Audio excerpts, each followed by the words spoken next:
conservation with, another episode, if you want to call it an episode. And I, in the absence of wearing my Serbian t-shirt, which my good friend Milan Ružić, if you'd like to just bare your chest for a second, Milan.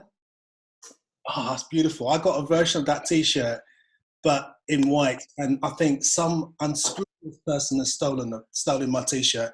So instead, I'm wearing my owl hat in homage to the owls of Serbia. So welcome, everyone. What I'd like to ask, as I said before, is everyone to go mute. So if you can stick yourself on mute, that'd be great. And if, excuse me, and if you wish to ask a question at any point, if you're new to Zoom, you go to the bottom where it says reactions, you click that and you can wave your hand and hopefully I'll see it and we can have the questions. And yeah, so I think we can actually fire away then. So welcome along. My guest today is my Serbian brother, Milan Ružić. Milan and I have known each other for, what, how long now? Since 2010? 10 years. That's a long time. And I remember actually going to Serbia for the first time. And when I got to Serbia, I was invited actually to go to Belgrade to set up a urban birding migration watch point on top of this tower called the UCSC Tower. Is that right? Which used to be the Communist Party's headquarters. So it was recently opened to the public, and it's a really tall building standing on the confluence of the Sava, River Sava and the Danube. So from the top there, it's an amazing vista.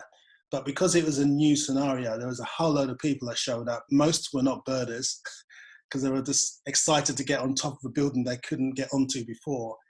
And it was fascinating being on top of that building and looking around and seeing white-tailed eagles, urban white-tailed eagles, and seeing this great vista. But my situation was this. I mean, the people were there, they're enjoying the, looking around their city and pointing out, oh, my mum lives there and I live here and all that sort of stuff. But I knew that one or two would actually get interested in birds. And that is what happened. But whilst I was doing that, the tourism board came to me and said, you must come back. You must come back to Serbia in the spring, because this was in September 2009.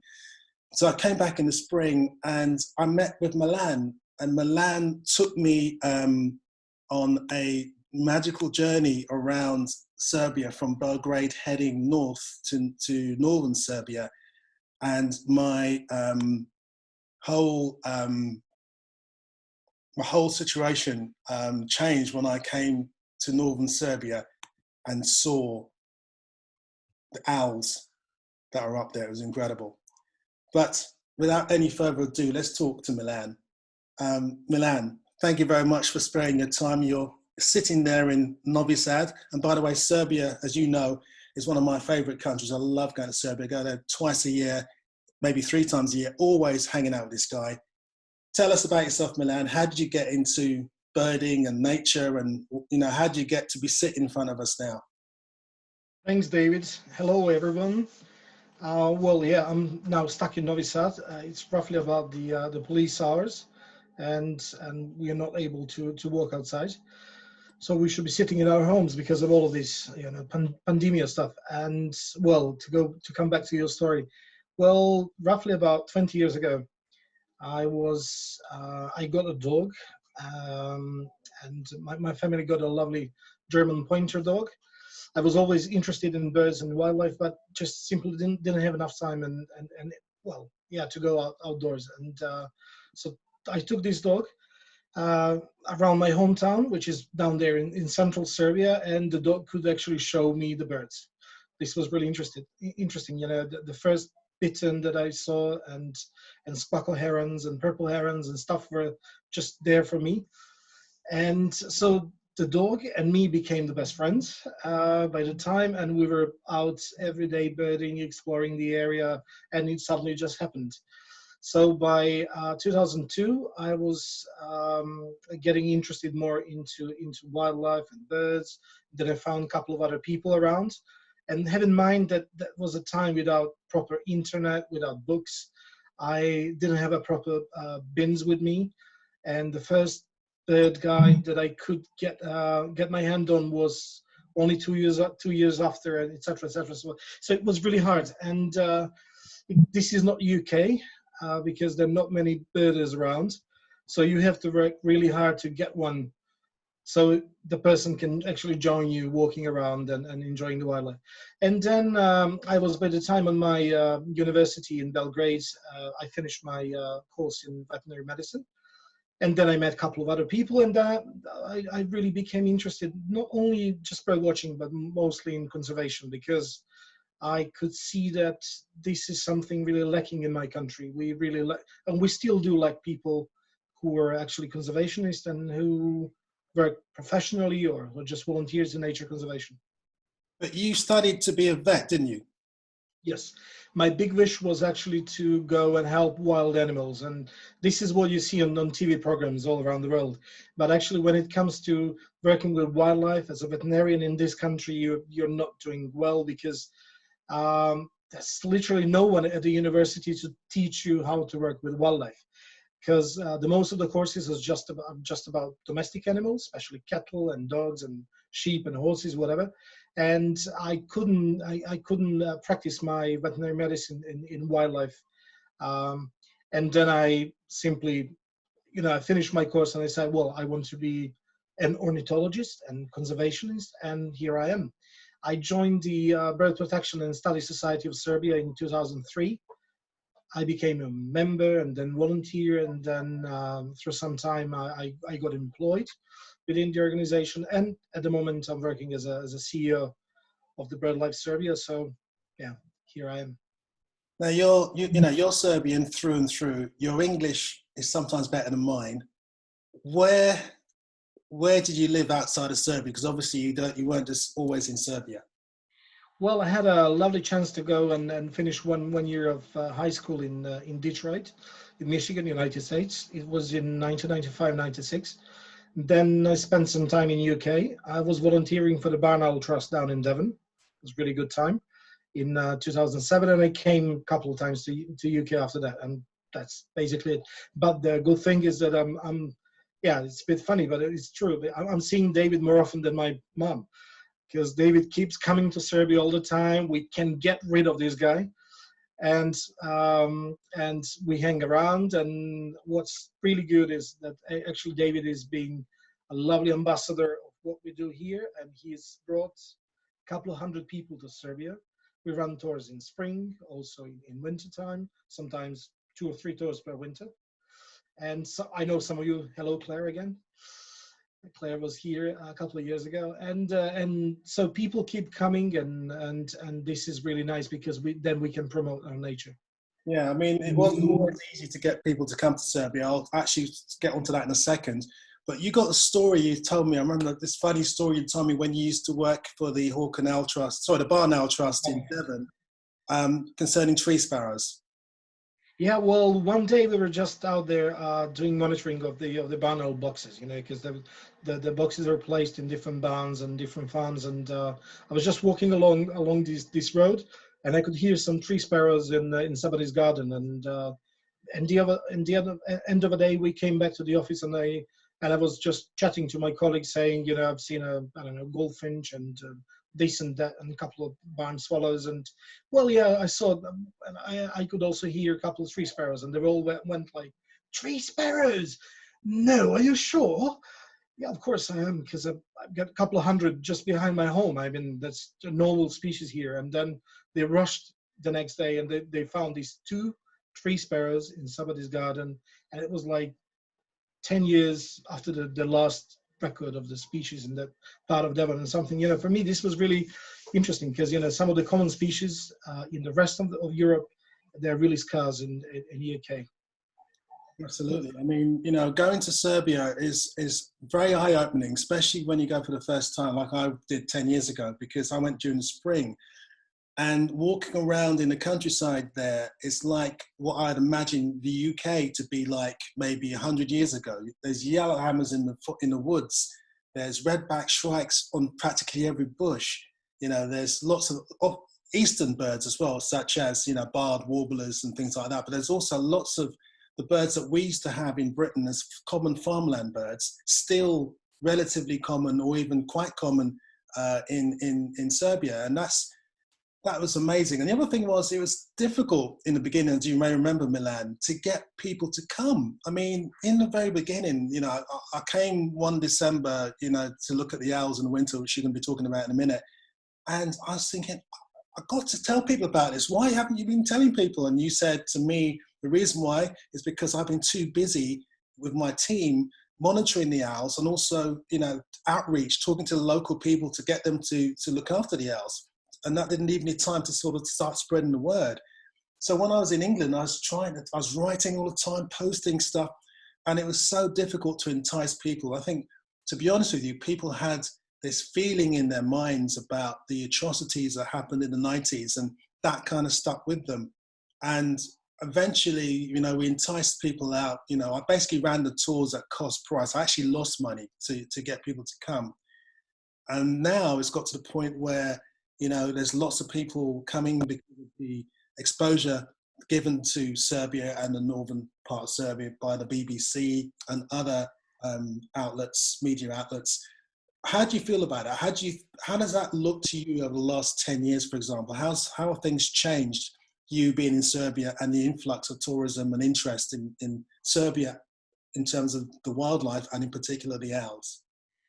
It's been a huge change, and thanks to what we have done here, and especially thanks to you, because you're our Serbian brother and you promote the country all the time and our wildlife. And that's actually a part of my presentation I'm going to do a couple of minutes after.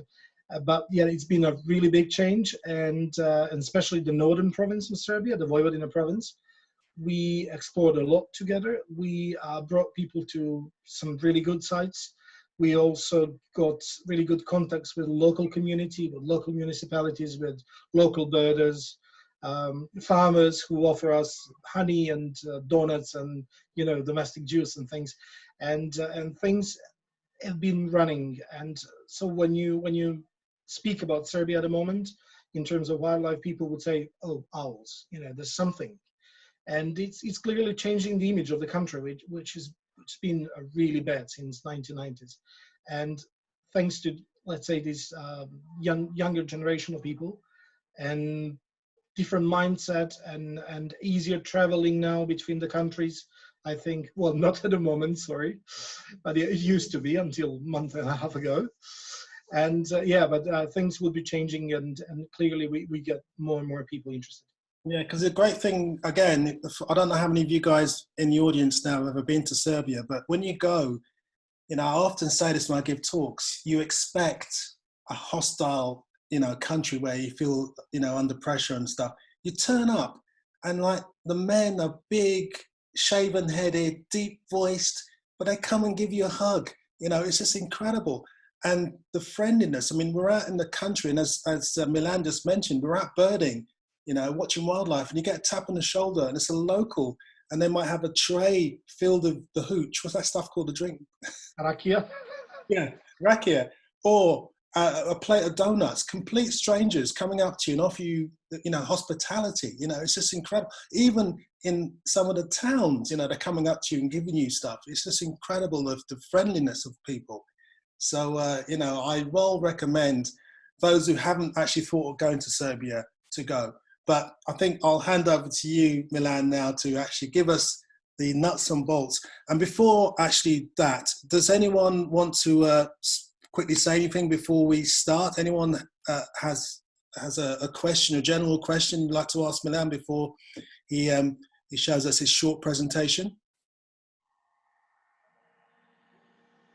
And don't forget to use your reaction thing. Apparently it's in participants. I, as a host, have it sort of somewhere else. But okay, no one's putting a hand up. Let's fire away then. It's all, Okay. all yours, Milan. Okay, let's go to the presentation. All right. So I want to tell you a little bit about my favorite town of Kikinda and about the owls. But well, you see these four guys sticking out of the tuya tree. This is a typical site in wintertime when long-eared owls are coming to the winter roost. And this picture was taken in mid-December. It was quite cold, and one day was really bright with lovely sunshine. So these guys came out to get some sun, to get tanned a little bit. Okay. So, excuse me. Okay, so this is the story about two different species. Let me go back. So one species is called long-eared owl. This is Asio otus otus, and the second species, of course, is a human, but the human that likes the owls. So Homo sapiens owlholicus, I would call it. I could consider myself being one of them, and David, of course. Okay, so these are the 10 species of owls that actually breed within the country. So from your left-hand side to the right-hand side, you get the big one, big as the Eurasian eagle owl, then the Ural owl, tawny owl, short-eared owl, long-eared owl, barn owl, little owl, Tengmal's owl, Scops owl, and then the pygmy owl. That's on the upper row, and in the bottom row, those are the babies of these species, the chicks. And this is the lovely poster that we produced a couple of years ago, and it's done by a really cool team from Poland. And this poster has helped us a lot to reach schools and kids and media and people all around the country, because for the first time they actually get to see how owls are looking like. Because as you might know, most of the humans have never seen an owl in their lifetime, I mean, in the wild. So why did we make so big fuss about a long-eared owl? Okay. It's not the largest species in Europe, in the world. You know, it's one of those, we would say, middle sized ones. This is the eagle owl in flight. So this one is the most powerful, one of the largest species of owls in the world. It's also not the most aggressive. You probably heard stories about Ural owl being really protective and attacking intruders and people climbing up the trees and trying to bring chicks. Actually, this picture is taken on one of our tours in Russia's Hills, and as you can see, the mummy Ural owl is looking straight into the camera. But it's one of the most common species within the range. So from the let's say British Isles, you go down to the south of Europe, you go east to the border between Asia and Europe, and you know, you can find the species anywhere. In some areas it's quite common, in other areas not so common, but you do find them all around the place. And this is actually how they look like during the daytime. One of the British photographers, he came to Kikinda and he was taking pictures of one bird during the day, showing different faces. They're really funny. I mean, they have all of these different posters when they're interested in what you're doing, then when they're afraid of you, and so on and so on. And so it all started back in 2007. This is me with two friends of mine. We're in the middle of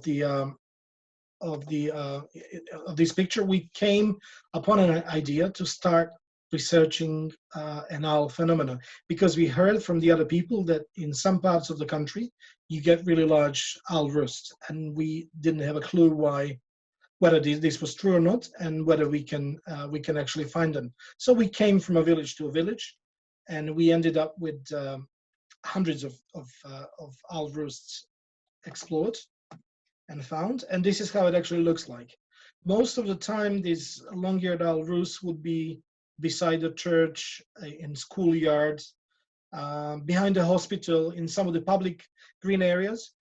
Most of them would be sitting up the conifer trees, but during some time of the year, especially in autumn, they would be sitting in birch and in other trees which still have leaves. And there could be up to 145 birds on just a single tree. I'll tell this a little bit later on. So this is my really good, cool friend Dimitri and me back in 2010. This is in the center of Kikinda. This was during the day when we counted the world records. In Kikinda, it was, I think, 22nd of November 2010, we counted 743 owls at the town square. And for us, this was incredible. You think about a village with 700 inhabitants, you know, it's quite a nice village. Think about a town square with 743 owls sitting up in tree. This is something really special. We took all the literature, we were talking to people around the world, but no one knew anything similar. And then the next year we had the first ever international conference dedicated to this species. And our lovely David Lindo was there as one of the presenters. And so why do they come to these villages and towns? I mean, what's the reason? Well, first of all, when we speak about the species, and especially in northern part of Serbia, they need shelter. You look at these birds, I hope you can see them well on the screen. They're all positioned below the level of the roof of the building. Actually, this is one of the schoolyards. And so this makes a really lovely shelter if you have a lot of wind. So for many animals, it's not the cold which is actually the problem, but it's the wind. Especially in wintertime when it's really cold, they need to get proper shelter. The other reason, of course, is this. All around our villages and towns, you still find really rich food sources, and the arable farmland and meadows and many areas are just covered with little holes of mice and owls, and so there's plenty of food around. And these guys, and this is the northern goshawk, they don't come into the towns, because if they find a roost of long-eared owl, they may come every day and take one or two a day, and they may just take them all eventually. And this is how the countryside around Kikinda looks like. This is of course, the aerial photo, or the satellite image. There's no forest, there's nothing. And it's quite funny because actually the city is the green area. It has trees, it has lovely alleys, it has beautiful gardens, it has big parks. And so this is interesting now because all the rest around the town has been just cut down. There are just a couple of scattered trees, and the birds are lacking places as a shelter, places to breed. And during the winter time, they're forced to come into villages and towns. So if you look inside a town, this is how it looks like. So it's quite green, and it's welcoming many of the bird species.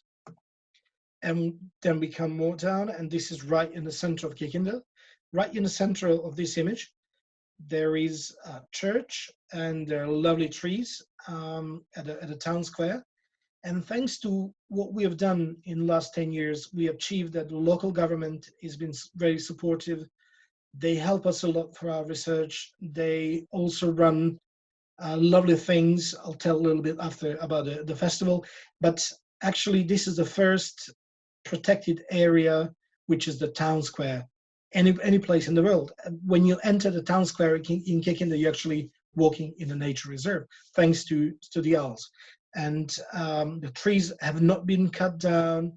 There's almost no disturbance. All the New Year's concerts, they're moved away from the town square, and so people have been really, really great. This is how the town square looks from the above. You see the church, and behind there's a city museum, and all around the museum and the church you may find owls during the winter. When we have peak numbers of owls, like a couple of years ago, well, this winter was also good with 400 and plus owls, they may be using up to 70 different trees at a town square. This is again one of the pictures of the town museum.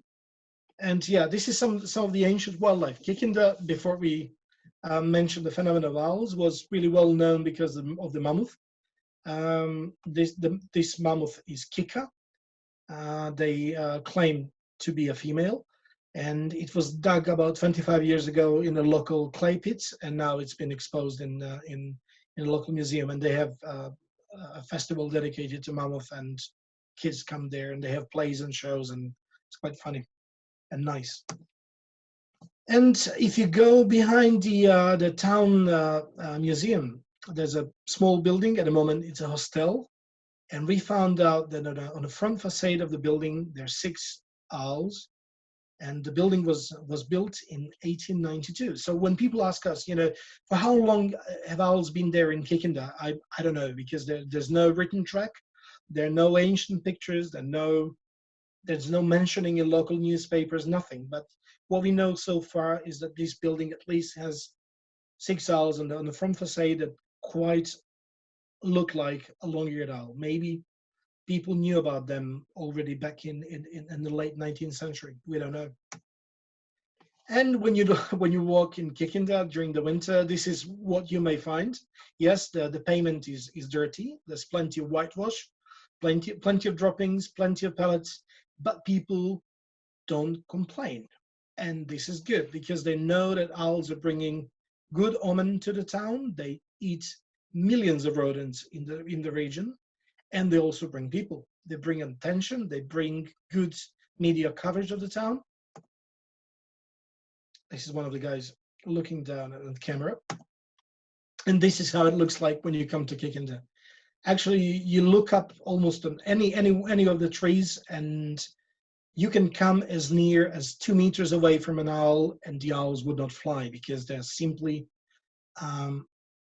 used to humans walking around. And the town center is buzzing. People are riding bikes, and people are walking down with their kids, and kids are coming out of the school. They're really noisy, and it's all been busy. But owls, they don't fly. They're just so near to the humans.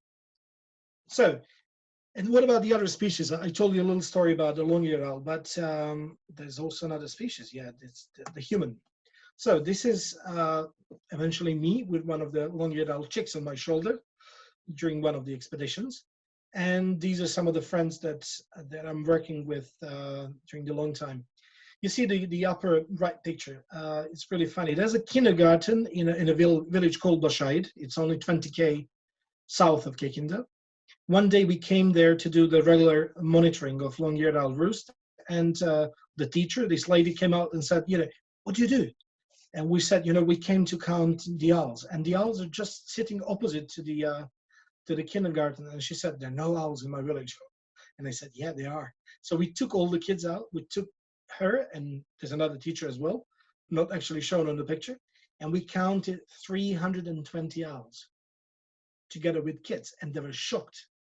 So sometimes you have people living in the center of the village, surrounded by 300 and plus owls, and they don't know about single birds being there. They said, no, you cannot see any owls during the daytime. They just come out during the night. And what you need to do is just say, look up. People go like, oh my God. Yeah, this is what happens all the time. So we actually open people's eyes. We take them out and we say that, wildlife is just behind your house. It's just in your yard. You can see lovely stuff. You don't have to travel far away. And look at the kids. They all got amazed. And after that, they called us back and said, kids are doing all of these little drawings of owls and etc. etc. This is my daughter, and she has been helping me during one of the studies. She's now 7 and going to the primary school, but this was the first time that she got interested in wildlife. She was only 6 months old by the time. And you can see David and some friends from UK and Spain as well, and some people from BBC London that came to film the owls. So people have been connected well. So this is what we do actually for the species, because we benefit a lot from the owls. And I'll tell you a little story. On average, Serbian economy is not doing really well, and monthly wages are not really bright, and they could be much better. And we have a story, actually, a family of long-eared owls, they earn more money than human family. That's really simple, because you see on the upper left picture, there's a friend of mine, Uroš. He's placing a wicker basket up in the tree, and then you see some chicks in that basket. And down there you can see 2 different types of nest boxes that we also place for kestrels and for long-eared owls, and they take them readily on many locations. So we do support their population. Why? Because on average, a family of long-eared owls with, let's say, 4 chicks per year, they eat up to 8,000 rodents. So if each rodent eats about 2 kilos of grain or hay or whatever food you may use as a farmer, you will save about 16 tons of food, which you can give to your cows, and then you can milk them and sell the milk, and you earn about 700 euros per month. I mean, you save, you don't, plus on the top of that, you don't spend your money onto buying pesticides, onto buying rodenticides, which eventually kill wildlife. And you also put yourself and your family and your farm into different dangers because you're using poison. So in this way, owls are really helping the countryside, helping farmers, and this is what we always tell to the people.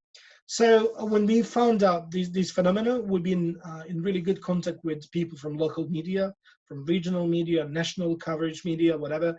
And every time we come to Kikinda, which is in every 2 weeks, we count all the owls in a town square, and we call local journalists, and we actually tell them the numbers. We say, there are 510 now, and there were 485 last time, and they published every of these results, and people got more interested, and on, until we finally got a full festival.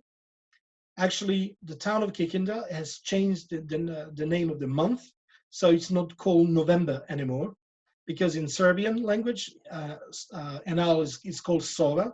So now the whole month name is changed into Sovember.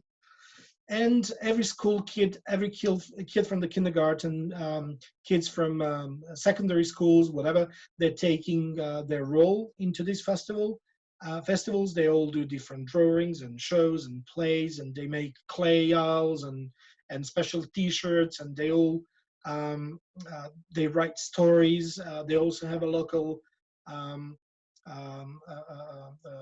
artist who is helping them, etc., etc. So then all now engaged into nature conservation. And at the end, I would just say, welcome to Serbia.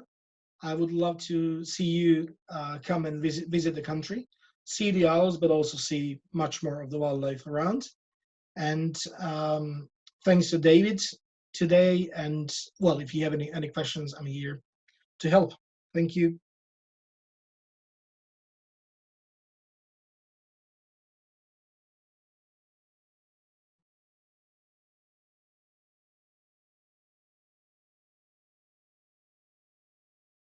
So you Hey, can you hear me? Yeah. I just had a situation in my doorbell's rung. But anyway, let me just see. Can you see me? Yes, you can. Good. Okay. Milan, are you there? Yes, I'm here. Good. Okay, that's fantastic. I just wondered, before we go any further, does anyone want to ask any questions at all?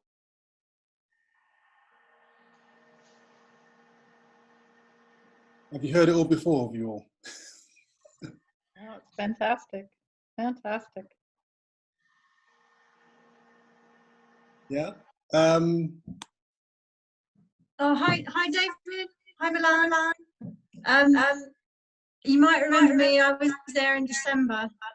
Sorry, can you? Hey, hello. Hang on. I was there in December and absolutely loved it. I thought it was such a special experience. It's a wonderful phenomenon, and yeah, if anyone's thinking about it, I'd say definitely sign up and get out to Serbia, because it was such a great experience. So thank you, Milan. Thanks, David, for taking me around in December. Good. Okay, Milan, can I just hold it over to you for a minute? I need to go down and get a delivery. Can you believe it? No problem. I will entertain people. I think I've seen Alan. Hello, yeah, Alan. Alan had a... Go for it, Alan. Oh, I'm unmuted, am I? Oh, right, okay. Well, I tell you what, I went there the year before last in the winter, and as I described the whole experience, it was a total hoot. That's a joke, by the way. You're all supposed to laugh. I've been practicing that for the last, year and a half. But I wondered, you told us a little story when we were there about blue tits. Oh, and gosh. the owl. Yeah. Would you like, maybe you'd like to, that might be entertaining for people to hear your story about the blue tits and the ringing and such. Yeah, Okay, so besides doing research, I'm also a licensed springer. And so me and my friend went, it was maybe 12 years ago. So a friend of mine, Marco, called me and said, listen, why don't we go to my weekend house place? And it's right beside a beautiful Logsbow River. And there's a nice reed bed, and we may put some mist nets and do some ringing, for fun. And so we went there, we were ringing for 3 days. It was really awful because we got loads of birds, but almost all of them were bloodheads. And for those of you who may not know, but if you take the blood tips out of the net, it's literally, wants to kill you. And they're so nasty little creatures, they're pecking all of your fingers, they're opening your skin, trying to find your weak point, sucking the blood out of you. I mean, the blood, it is beautiful in the garden, but not in the hand. So we spent 3 days bringing these blood bits, and it all went fine. And then about 15 days after, he said, hey, you know what? I went back there and I found 7 or 8 long-eared owls roosting in my garden. I was like, oh gosh, cool. That was the first time actually he got his, let's say, a personal little roost in the garden. And he said, well, I picked up some of the pellets, so why don't we come to the lab at the university and do some dissection? And I said, yeah, why not? So we came there, we opened the first one, it was kind of okay. So in the second pellet, there was a little funny material inside.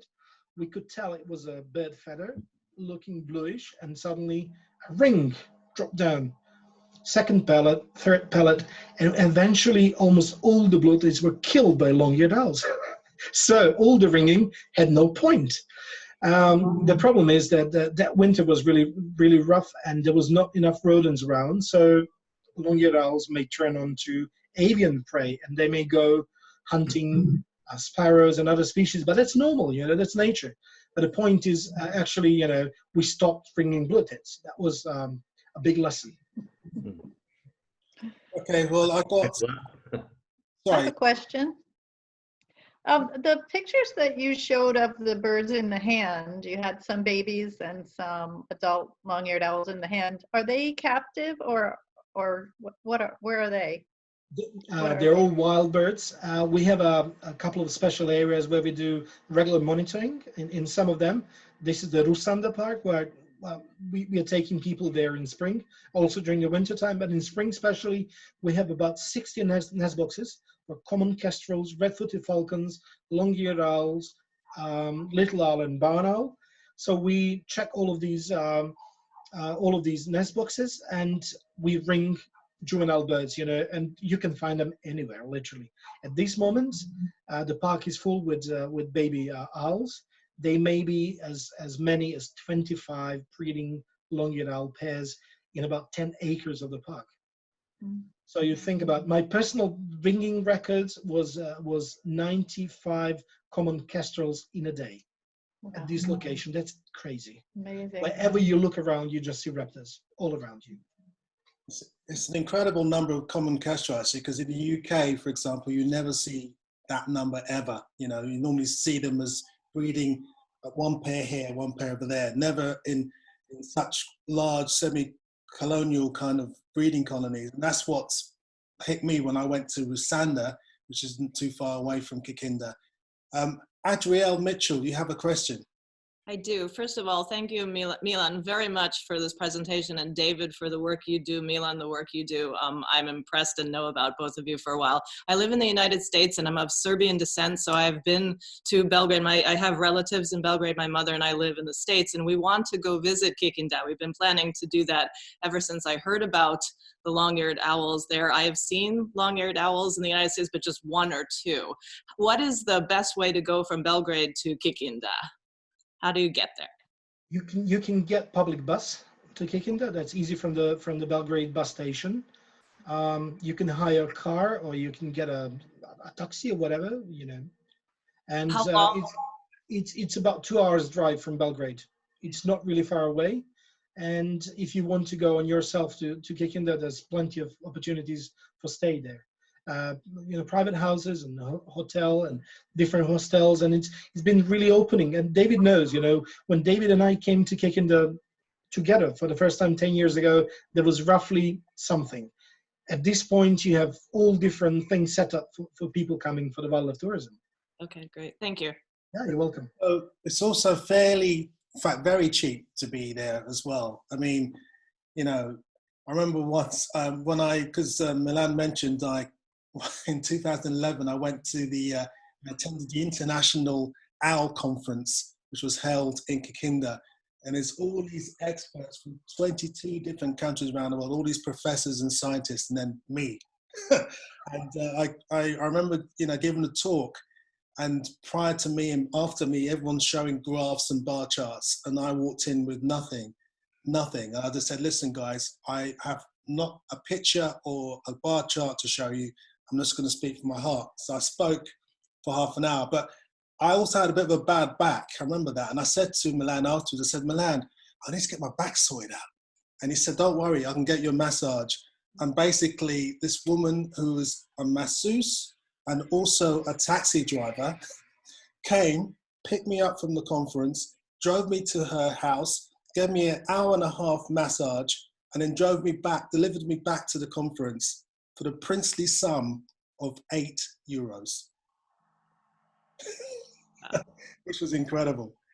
But just going back to the actual idea of seeing these owls, it's when you think that, as Milan said, long-eared owls, their distribution is from Ireland all the way over practically to Japan, and then also in North America, and nowhere or hardly anywhere in their range are they common. I know in North America, for example, I know people have barely seen them. I've only ever seen one ever, and that was an errant bird, should I say, in Texas, which showed up. I saw it at Rio Grande when I was at the Rio Grande Valley Festival. But people don't see them, and people don't know where they nest. And in the UK, for example, I've been birding all my life, and I've probably seen long-eared owl perhaps on five separate occasions, maybe, and that's it. And then I go to Serbia, and in one hit, I see more owls than I'll ever see in my whole life added together, maybe several times. It's just incredible how special it is in that country, in that area. And it's so important that these birds are protected.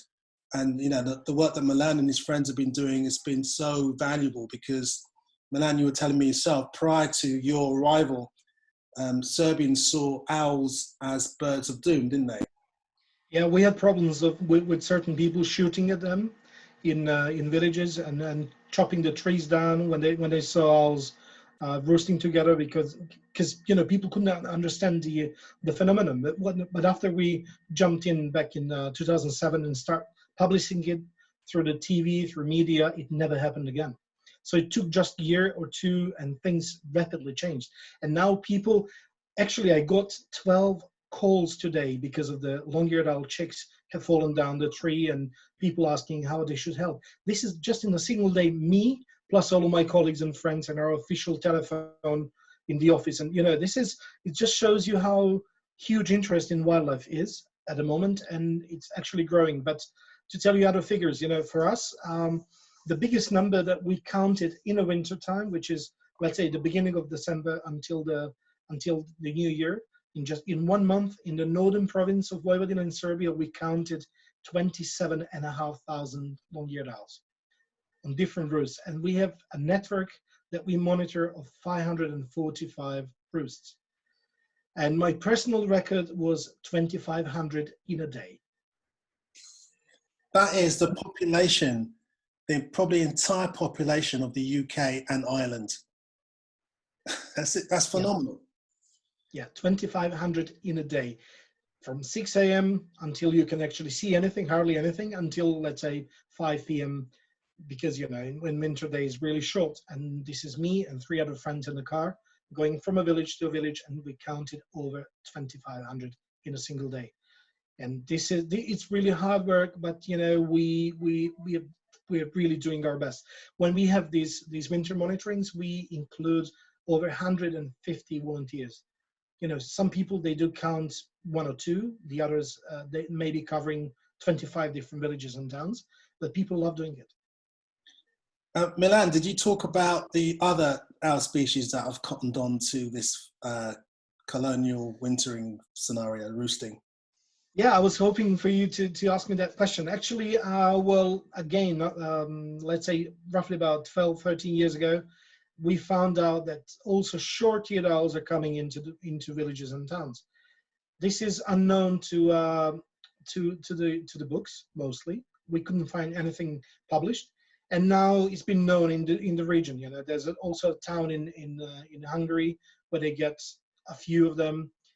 Some of them were found in towns in Slovakia as well. But we every winter we take people to different places where we find short-eared owls on different locations in villages and in towns. And this is really special because a short-eared owl is a species of different design. It's just not meant to be sitting up at 30 feet above the ground on a conifer tree. Yeah, that's one of the pictures from last trip. Yeah. If I speak, maybe you could. Well, I don't know if you. Yeah. And so you come into the middle of a town or a village, and there's a short-eared owl looking at you. You go like, oh my god, what are you doing up there? And at the beginning of winter season, when short-eared owls come in, they're really nervous. You know, you see they're simply not used to humans. And as the winter goes on, until the end of January or February, they will be just sitting up in the tree, not paying a cent for you walking down and taking pictures because they get used to humans. And this may be clearly that the change in the behavior of the species, maybe even the evolutionary change within the species, we don't know, you know, because our lifetime is really short. Maybe some of the people after us, they would know what happened, but yeah, they're clearly changing their behavior. And for the short-eared owl, it means if they come in such a big roost, it means safety. It also means shelter. And if you're not really bright enough, not smart enough, and you're hungry, you just need to go and follow your neighbor. And if you're a short-eared owl coming from the Scandinavia into Central Europe and Southern Europe, you come over Serbia, you know, it takes, during the night, it would take you 5 minutes to find food because everywhere around there will be long-eared owls flying and hunting. You just need to, follow one of them and you'll get to the best hunting grounds. And this is so easy. So my personal theory is actually that owls are using this big network of roosts as a stepstones for migration.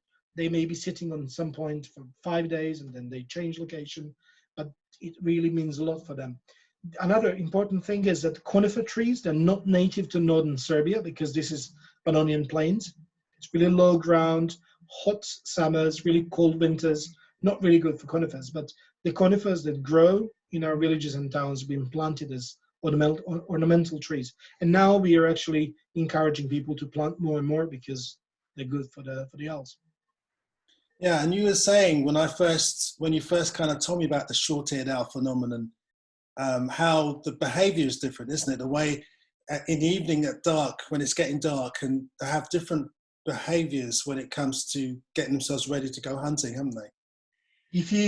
If you come to an unknown roost and you don't know whether there's any short-eared owl inside, if you see an owl that first flies out and starts circling above your head, you don't have to look up. You know it's a short-eared owl, because if a long-eared owl is flashed from one tree, it just goes from place A to place B, full stop.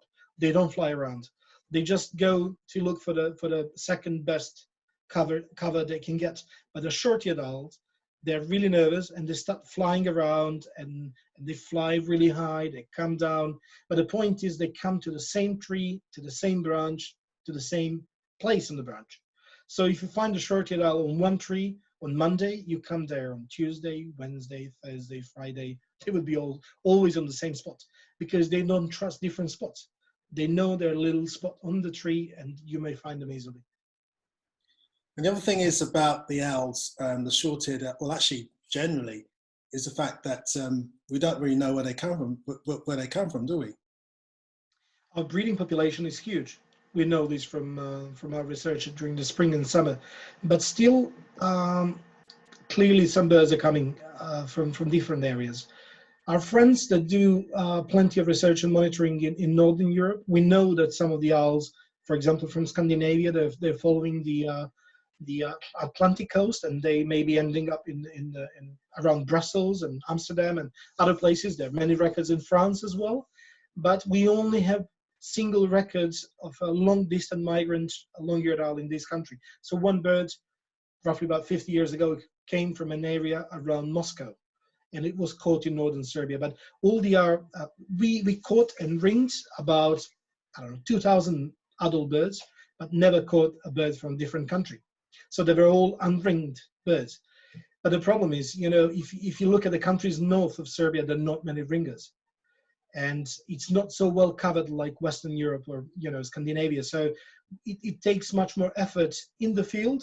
So then finally we, let's say in the south, would get more data. And the different techniques now used in the science, like, you can take a couple of feathers out and you may do a little research, but it costs a lot. And then you can actually detect at least a rough area where they come from. Maybe we'll do this in the future, but it's really costly. The other question I wanted to ask quickly, in case, I don't know if anyone else has got a question, but can you briefly tell us about the other owls of Serbia? There's 9 other species that can be discovered too.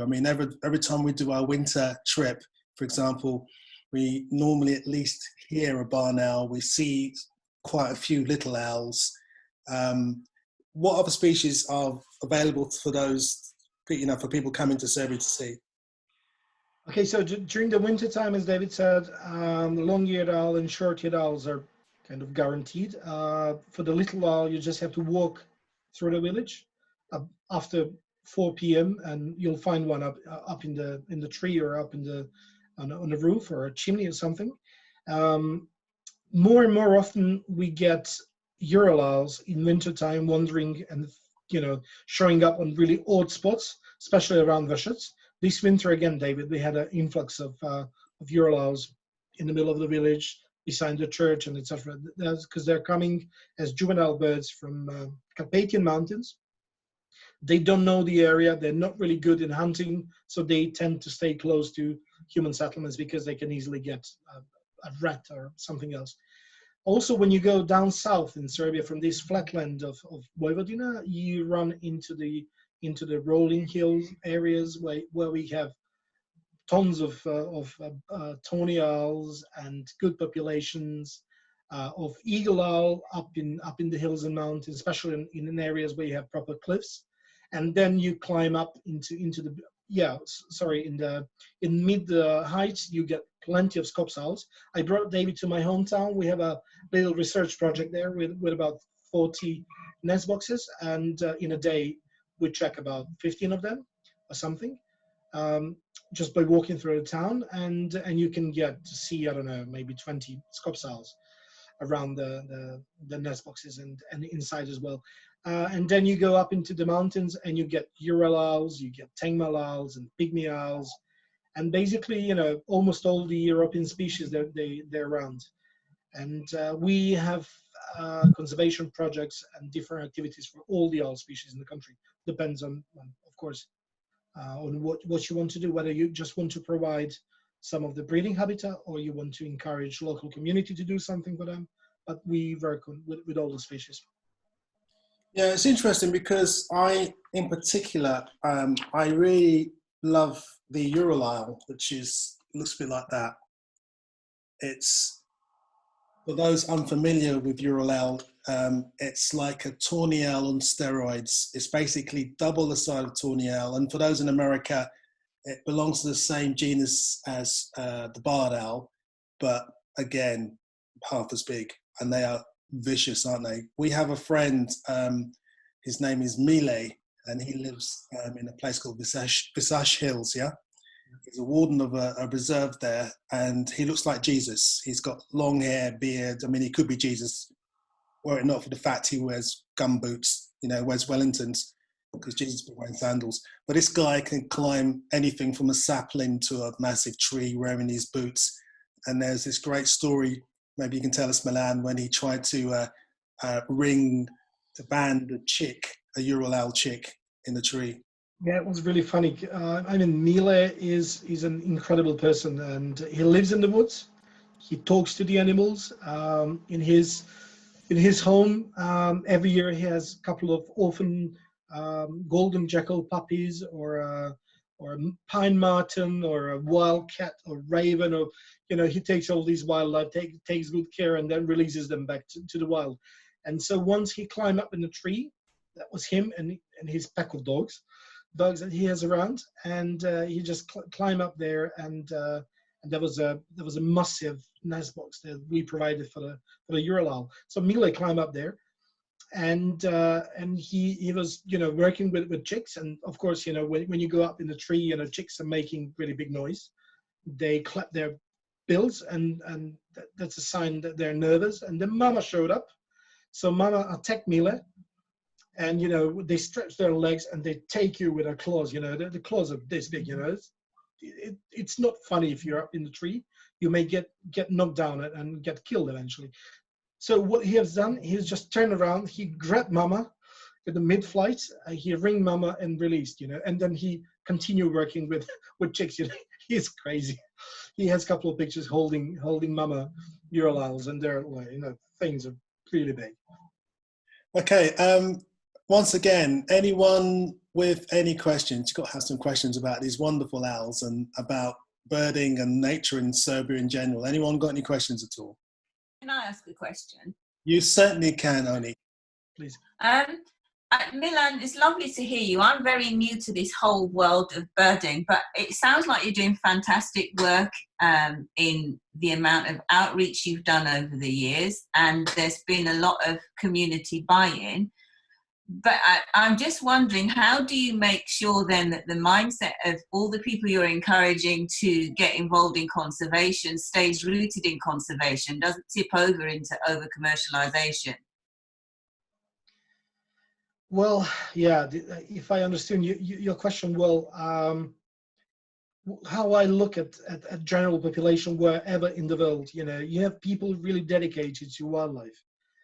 And there will be a couple of percent of people. You have a couple of percent of people who are, let's speak frankly, bloody idiots, killing wildlife, poisoning, destroying the habitat. And then you have 90% of the people who are just being there and not knowing about the wildlife. So for us, the ones who do harm to the wildlife, they're not the ones that we tackle first. We need to get those 90% into conservation, at least to tell them not to do anything bad. So when media ask us, journalists saying, what should we do to help wildlife? I always say, do nothing stupid. Most of the time, the best thing is just stay away, do nothing. And if you have to do something, if you find an orphan bird, injured bird, shot, whatever, then you call professionals and we may interfere and we may help you. But many of the people, because they would like to help, they do something stupid. They may take a little bird home, they give it, the bad food, and the bird dies, and they think like, oh God, I've done all my best to help it, but they didn't, because there's no knowledge. But for the people who are actually doing harm and killing wildlife and doing something bad, we try to find them, track them down, turn them in to the officials, and let them pay their fine or go to the jail, whatever. So I think there's no other way. We constantly have to build up education, because this world runs on knowledge. I don't want to keep my knowledge for myself. I have to spread it out there. So this is why we give hundreds of lectures through the year in different schools, and we talk to people. We have online lectures now on YouTube. We want to share knowledge with humans, with different people out there, and the response from the public is really cool. It's getting better and better, and people do understand that. Especially now, because we're all locked in our homes, our freedom is under question. You cannot roam freely in the nature. You can, you're lacking what you like the most is the freedom. Now is the right time to communicate to the rest of the world, saying, look what we have done. All of these problems with the climate change, with the loss of biodiversity, is actually we are paying the price now, and the price would be much higher in years to come. So we must act now. Now is the right time. There's no tomorrow to do. Let's do something now. I was thinking, that's a fantastic answer, and I think I agree with everything you say, but I was thinking more that the danger that you're so successful that certain of that percentage of your community think more of the owls as a money-making opportunity, and the town then becomes focused on using the owls as a symbol of making money as opposed to a symbol of conservation. Yeah, but there are really strict rules in what people can be doing at a town square, and they always call us and ask for any special help if they need. So there's nothing bad you can actually do at the moment to the owls at a town square, because they're protected. People behave well, and if it brings money to the community, that's really a big plus to the story. Because if you, I'm not really fond of talking conservation through the money, but sometimes that's the only way to reach those 90% of the rest of the people. It's better to say, if we don't lose something, you may get money, instead of saying kill the animal, kill the elephant, sell the ivory, and you get money. No, let's use the elephant. Let's bring people to watch the live elephant, and you may earn more money than killing it. And this is how actually many communities throughout the world are now changing their behavior, because they see wildlife and they see nature as also as an additional value. Because in many areas, local people take nature for granted. You talk to them and they say, well, this forest has been there forever. What's so big fuss about the forest? But then you say, biodiversity is the value for itself. You don't have to put the price tag on a bear, on an owl, on a dolphin, whatever. It's there is a value in it, because it simply exists, because you like it, because you take picture of it, because you write a story about it. Because wildlife is a really essential part of our life. Because we humans, we're shaped because we lived with the wildlife. Who knows? God knows how we would look like at this moment if there was no wildlife. Only us. We couldn't survive. There would be no food for humans. There would be nothing. We would be bored. What would be people drawing in lovely caves around the world if there was no wildlife? What? Stones? Yeah.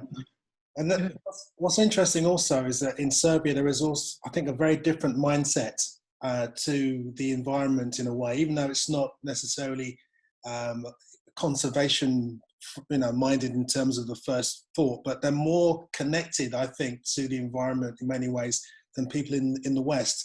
So they're less likely to sort of think, in terms of making money from the owls, well, they're doing that now, because they suddenly realize that it brings in lots of eco-tourism, attracting tourists like us from the West and elsewhere into Kikinda, because then they can make T-shirts, hats, all the memorabilia, all that sort of souvenir stuff. Plus, there's lots of spin-offs from that, like accommodation, hotels are opening up, cafes. So that's how you make the money from it. And people do that, then that's great, because at least it means that their asset, which is the owl, is then protected, because that's the cash cow, as it were. Claire, you got a question for us, I believe.